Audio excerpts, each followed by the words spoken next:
দিদিমা, আমার পিরিয়ডসের সময় আমি কেন রান্নাঘরে যেতে পারি না?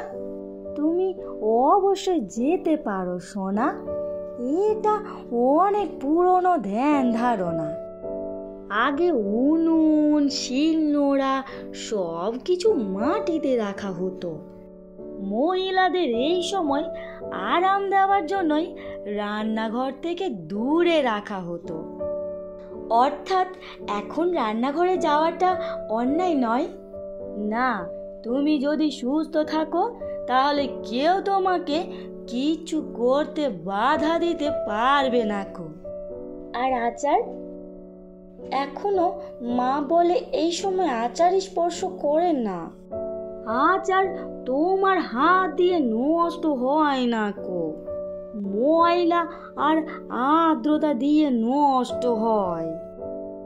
যদি তোমার হাত পরিষ্কার থাকে তাহলে কোনো আচারই তোমাকে ভয় পাবে না কো।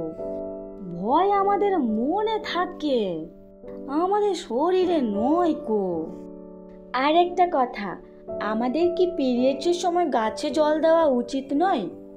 গাছপালা সতেজতা থেকে প্রস্ফুটিত হয়, বৈষম্য থেকে নয় কো। তাহলে অপবিত্র এই ধারণাটাও কি ভুল? অবশ্যই পিরিয়ডস অপবিত্র নয় কো, এটা জীবনের শক্তি। কিন্তু আমরা ছোটবেলা থেকে এইসব শুনে আসছি, তাই এখন শোনা নয়, বোঝা এবং জিজ্ঞাসা করা গুরুত্বপূর্ণ। তাহলে চুল খোলা রাখলে নজর লাগে, এটাও কি মিথ্যা? চুল নয় কো, চোখ দিয়ে নজর লাগে। তোমার চিন্তা ভাবনা পরিবর্তন করো। আর রাতের বেলা লেবু না কাটা?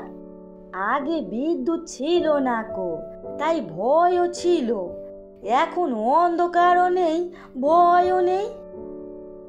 দিদিমা বলেন, ভয়ের উপর ভিত্তি করে নয়, বোধগম্যতার উপর ভিত্তি করে সব কিছু দেখা উচিত। এটা জরুরি নয় যে প্রতিটি ঐতিহ্যই সঠিক।